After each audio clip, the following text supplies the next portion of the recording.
thank you guys for watching my speech tonight. A little bit of background information.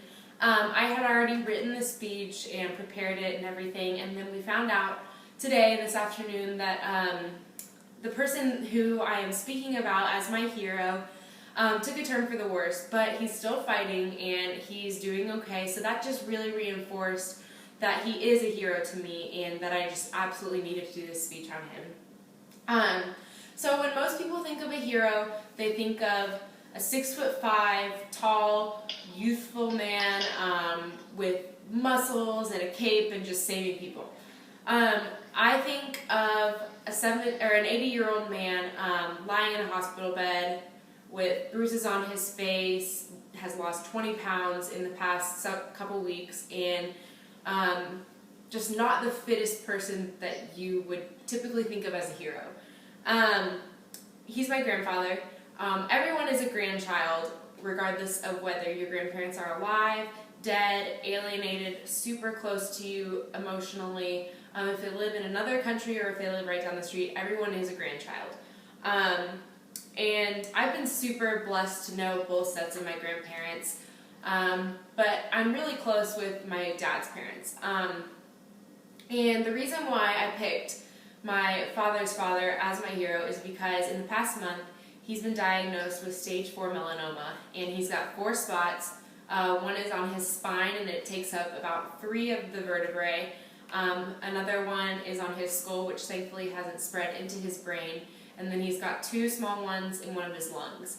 The big one is the one on his spine, which is why he has to wear a brace from his lower back all the way up to his chin to hoist it up to keep the spine from falling and paralyzing him. Melanoma does not respond to chemotherapy, and they can't surgically remove the mass because it's so close to the spine. So he's having to undergo radiation, and he's taken everything with such optimism and stride, just saying how he's not ready to give up, he's not giving up, even though the average of time for this type of cancer is 1 year, he wants 5, which I think just is something so amazing that he has that motivation to keep going. And throughout his radiation, he went through 5 days of the radiation, and it left him weak, tired. He lost 20 pounds. He's got sores in his mouth, on his back, and it left his blood sugar so high that he had hallucinations. But he hasn't complained at all, not one single bit. And I personally am a complainer.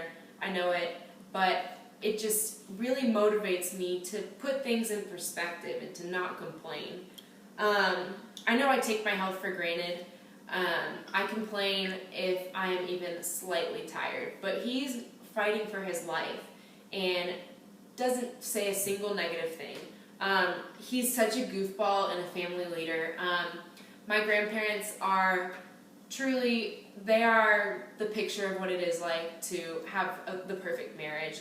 They've raised 5 wonderful kids, and they're both just so selfless. I mean, when he found out that he had this disease, it was my grandma and him were going to dinner that evening and with another couple, and he didn't want to ruin anyone's night, so he kept it to himself. He didn't say anything to anyone, which I think just takes such perseverance and self-control and selflessness, which is something that I aspire to have. He's such a clown. Like, he named his brace that he has to wear bozo because it makes him look silly.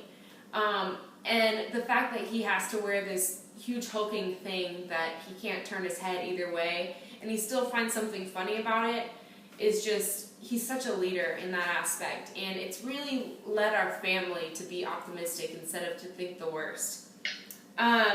He's so healthy for an 80-year-old man. I mean, a couple days before he was diagnosed, he was playing golf. And if he had it his way, instead of being in the hospital, he'd be playing golf right now. I have just so many great memories with him. There was one Christmas a couple years ago where my sister got Beats headphones, and my grandpa put them on and started jamming like this in his chair, which was, it was hilarious. He's a goofball, and He's the one that taught me when I was 5 or 6 years old, don't eat yellow snow. I just think that he's someone that I aspire to be like as far as his strength throughout all of this. He's so selfless. He told my grandmother that he wants to keep fighting because of the grandkids, because of us. He wasn't even thinking about himself. He was thinking about his 11 grandkids and how he wants to be there for graduations and weddings. And I really hope to be that kind of person. He's so optimistic, and although he might not physically be as strong as Superman, I think that he is, on all other aspects, he's so much stronger than the biggest physical hero that there is. And as he said, he's still got bigger fish to fry, so he's not ready to leave this world yet. Are there any questions?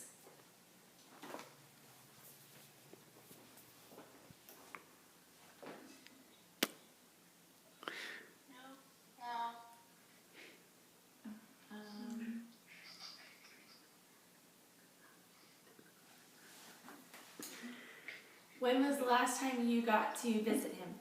I actually got to visit him about a month ago in May.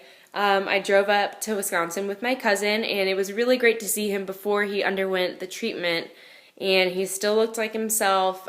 He was super happy, super healthy, so it was really awesome that I got the chance to go up there and to hang out with him and just enjoy his company. Is that it? Okay, thanks guys.